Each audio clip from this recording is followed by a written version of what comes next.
একটা টুনটুনির বাক্স, এই টুনটুনির বাসাও এই আইন দিয়ে, এই সংবিধানের আইন দিয়ে ভাঙার অধিকার এই সরকারের নাই। এমনকি নির্বাচনের পরে যে সরকার আসবে তাদেরও নাই। এই জন্য এই সরকার হলো সমস্ত দল মত নির্বিশেষে জনগণের সরকার। এই সরকার যদি স্বাধীনতা আনিয়ে দিতে পারে, তাহলে এই সরকার যদি নির্বাচন দিয়ে প্রেসিডেন্ট, প্রধানমন্ত্রী, এমপি বানাই দিতে পারে, তাহলে এই সরকার কি পারে না যে একটা আইন করে দিতে, যে জুলাইয়ে যারা যুদ্ধ করছে, যারা 32-এ আসছে দেখছে, তাদের নিরাপত্তা আইন, তাদের একটা তালিকা করুক, এবং অবৈধ যারা যারা করছে এদেশের একটা গরিবের লিস্ট করা হোক, যে এই গরিবদেরকে, এই মন্ত্রীরা যারা গরিবের টাকা দিয়ে বাড়ি গাড়ি করছে, এই বাড়ি গাড়িগুলোকে এই গরিবদেরকে ওই গুচ্ছ গ্রামের মতো করে ভাগ ভাগ করে দেওয়া হোক। গরিবের সম্পদ, যার সম্পদ তাকেই ফিরে দেওয়া হোক।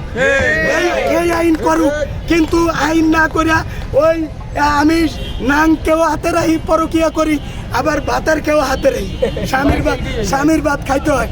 এখন বিএনপিকে হয় আমলিগের পক্ষে যাইয়া কইতে হবে আসি, আর নয় কবে ইউনূস সরকারের সাথে আসি তো আসি। এই দুটোর একটা অপশন করতে হবে।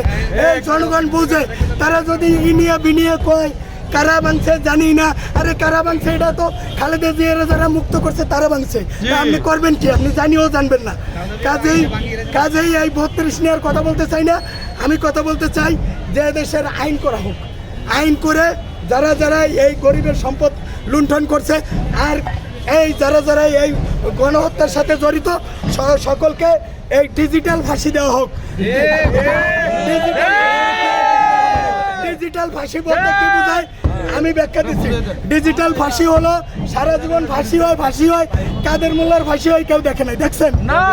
তো এই ফাঁসি হলো, ডিজিটাল ফাঁসি হলো সৌদি আরবের ফাঁসিকে এই দেশে কায়েম করতে হবে। তার মানে আমাকে জঙ্গি, ইসলামবাদী জঙ্গি টঙ্গি বললেন না। সৌদি আরবের ফাঁসিকে এরা ইউনূসকে জঙ্গি বলে, আর আমি কি ডক্টর ইউনূসকে? এই জন্য ভাই আমার কথা শেষ। আমি বলতে চাই এই কথাটাই, যে এই আইন উপদেষ্টা দিয়ে হবে না, আইন উপদেষ্টা করতে হবে।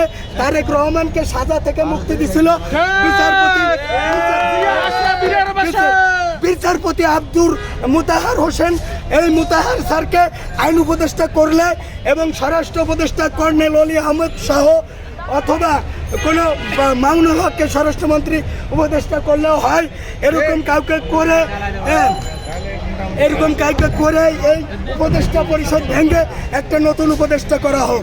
এই হলো ভাই জবাবদিহির মাধ্যমে, আমি জবাবদিহি বা অন্যান্য ইউটিউবার চ্যানেলের মাধ্যমে বলতে চাই, ভাই আমার যে ছেলেরা হুমকি দিচ্ছে একজনে না, এরা হুমকি দিচ্ছে, আপনারা এই জিনিসটা প্রচার করে দেবেন।